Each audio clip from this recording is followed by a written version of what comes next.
All right, so you should have at this point completed this IXL that's on your agenda, and we are going to move on to talking about multiple unit conversions.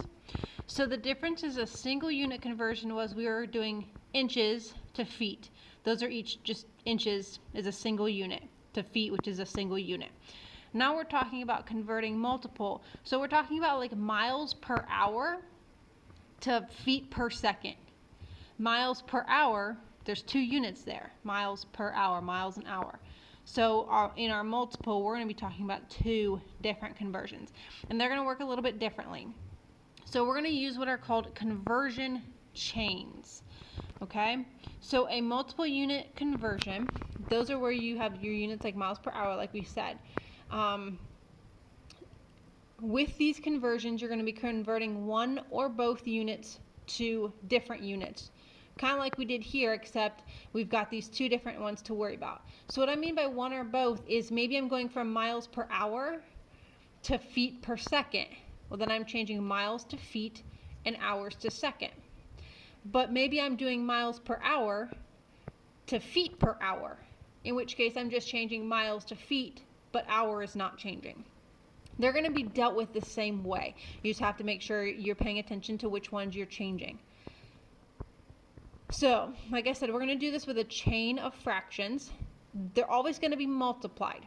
Okay, so you don't have to worry about sometimes multiplying and sometimes dividing. It's always going to be multiplying in these cases. So what you're going to do is you're going to start with the information given. You're going to start with whatever units were given and whatever value that is. And then for each fraction after that, you're going to worry about changing one of the units at a time.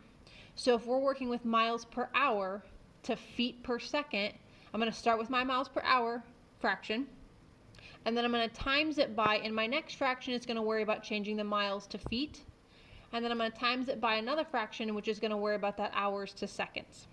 Okay? As you create your new fractions to change your units, the location of the units must be in the opposite place of the fraction. I'll show you what that means in our example here in a second. But basically, so if the units were in the top in the first fraction, they need to be in the bottom of the next fraction. So if miles is in the top, now it needs to move to the bottom. All right, so we're going to look at this with an example. So go ahead and flip your paper over. So we're going to convert 50 miles per hour to feet per second. So we have 50 miles per, this should say per 1 hour. So go ahead and cross out that seconds and write hour. Because it says 50 miles per hour, so that means I have 50 miles per 1 hour. So every hour I'm going 50 miles. So that's our first fraction. So that's going to look like this fraction we have here. We have 50 miles per 1 hour. The per lets you know that that's fraction. So now we're going to convert our miles to feet because we're going miles to feet. Miles goes to feet. So we need a fraction that converts those miles to feet. So since our miles is here on the top in this fraction, then when we do our next fraction, miles needs to go in the bottom. So we're going to have our times, and we're going to put miles in the bottom, and feet are going to go in the top because I'm converting to feet. Now I got these numbers from our reference sheet. So if you look at your reference sheet, we have 1 mile is 5,280 feet. So I'm going to put 1 with the mile and 5,280 with the feet.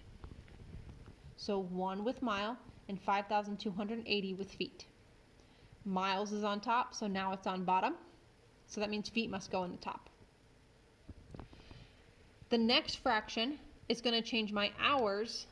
My hours are going to seconds.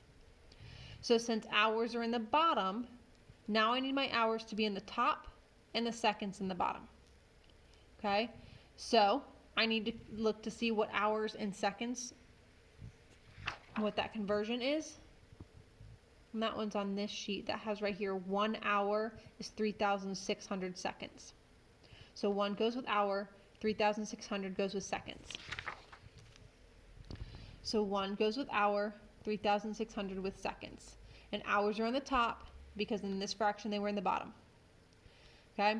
So now I have 50 over 1 times 5,280 over 1 times 1 over 3,600. All right, so we can just do that math.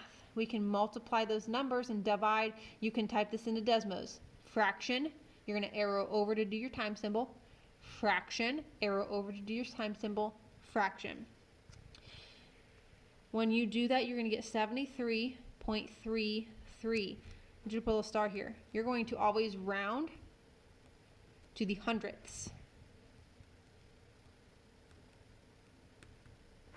which is 2 decimals. So 73.33. Do this for me though to make sure you get that answer, so that way if there's any issues that you're not getting that, we can talk about it. Now, our goal is to have our units be feet per second, but we want to check to make sure that that's what we have. Okay, so here's what happens. I have miles in the top and in the bottom. So because I have one in the top and one in the bottom, they cancel each other out. They're gone because I have miles divided by miles. Then I look at hours and I have hours in the bottom and hours in the top. And so same thing, they're going to cancel each other out because I have one in the top and one in the bottom. If I had 2 in the top, that doesn't cancel. If I had 2 in the bottom, that doesn't cancel. I need 1 in the top and 1 in the bottom. And then I have feet and seconds. Those don't cancel because they're different. So now what our units would be is whichever one is on top, and then the word per, and then whichever one is on bottom. So feet is in the top, so I have feet per second. And that's what my goal was feet per second. So 50 miles per hour is 73.33 feet per second. FT stands for feet, SEC stands for second. Now, we're going to do this next one. If you would like to try this next one on your own and then watch the video, you may do so. But if you don't feel comfortable trying any on your own yet, then just watch with this video and go along with it. Okay? We want 166 pounds per year to turn into ounces per week. So you're going to first set up your original fraction. I have 166 pounds. Per is your fraction. And it's per year. So I'm going to put a 1 and then my year. Then I'm going to put a times. And then I'm going to put a fraction. I want to go from pounds to ounces. So since pounds is on the top, I need to put it in the bottom. And ounces will then go in the top. So then you can look at your reference sheet. Let's find our pounds and our ounces. So right here, 1 goes with pound, 16 goes with ounces.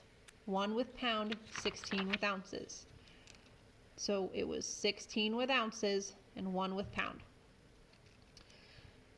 Then I need to go from year to week. So I'm going to do times and I'm going to do my fraction. Since year is in the bottom, I now need year to be in the top. And I'm going to put my week in the bottom.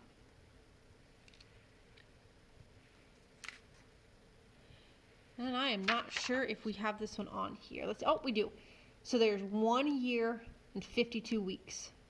1 year, 52 weeks. Let's go ahead and flip it back over. 1 goes with year, 52 goes with weeks. Now we can do this part all really in just one step. So here's what you'd want to look at. You'd want to look at to make sure your pounds cancel and your years cancel, because that was the goal. So I have pounds in the top and pounds in the bottom. Good, they cancel. If they have 2 in the top or 2 in the bottom, that's not good. I have year in the bottom and year in the top. Good, they cancel. I'm left with ounces and week. That's what I wanted. Now, you can type your 66 divided by 1 times 16 divided by 1 times 1 divided by 52.